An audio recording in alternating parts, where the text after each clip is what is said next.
3 fires in 3 small structures with 3 totally different causes.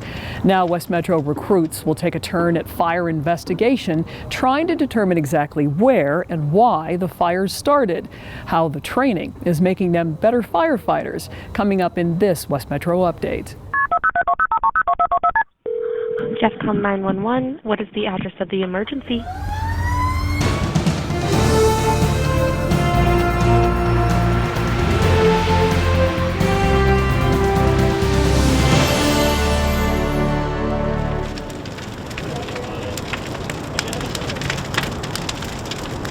A structure fire can double in size every minute, and fast-moving flames can eat up evidence, making it harder to determine the cause.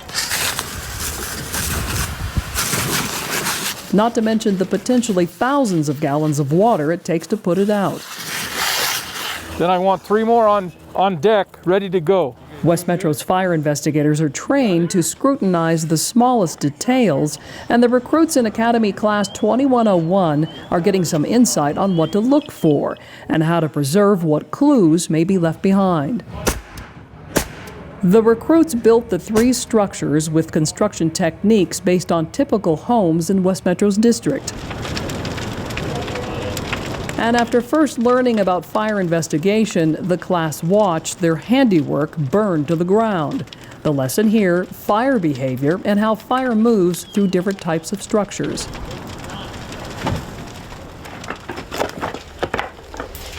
The newest member of West Metro's investigations team is Rotzi, a 3-year-old lab and trained Arson Dog. Okay, come on. Let's go. Rotzi and his handler, Fire Investigations Lieutenant Brian Everly, graduated from the State Farm Arson Dog program. Rotzi's job is to look for accelerant residue, what an arsonist might leave behind. His ability to investigate a fire scene for ignitable liquid residue or accelerants is much faster than what our abilities are as people with our tools. So we spend less time having to look for those, those areas of accelerant. He's also way more accurate. Still, to this day, there's nothing more accurate that we have in the industry than his nose. While Rotzi works at West Metro, his expertise will be shared with other fire agencies in need of assistance. When it's cold and Colorado's lakes and ponds freeze over, West Metro crews often respond to calls of people or animals that have fallen through the ice. That's why the dive team trains in ice rescue so firefighters can quickly and safely go under the ice shelf to locate victims and get them out.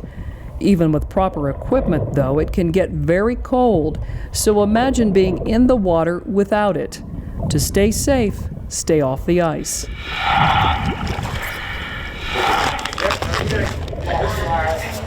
West Metro firefighters are joining with other first responders to bear their arms in the fight against COVID-19. All right, a little poke. Boom. In Colorado, thousands of volunteers took part in the trial for the Moderna coronavirus vaccine, including 4 West Metro firefighters, all members of the same crew at Station 2. Most of our crew was pretty excited about being able to participate in that study, mostly because we wanted to be able to help science and help a vaccine trial that could potentially fix the COVID problem that we have globally. Personally, I participated in the study because I think that my concern was, even though if I got COVID, I would, most likely be fine.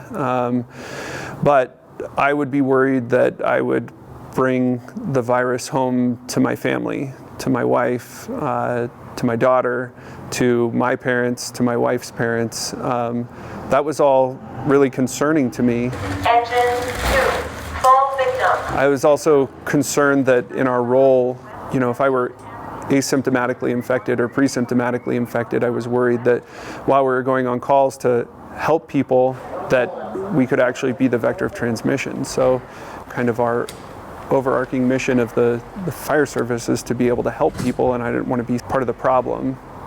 in that sense because we do have so much direct interaction with the community. The studies were blind, meaning volunteers did not know if they were getting the vaccine or a placebo. But the crew has learned that all 4 firefighters did in fact receive the real vaccine. And the more people who get it, the better protection for the community. If I get vaccinated, that means I can't get somebody else sick. We'll be able to protect everyone around us the more people get the vaccine. That's it. Until the vaccine is more widely available, you can protect yourself, your family, and your community by practicing social distancing, washing your hands, and wearing a mask. For more information on the fire district or to get safety tips for home or work, visit our website, westmetrofire.org. And for breaking news and information, follow us on social media on Facebook, Twitter, Instagram, and YouTube.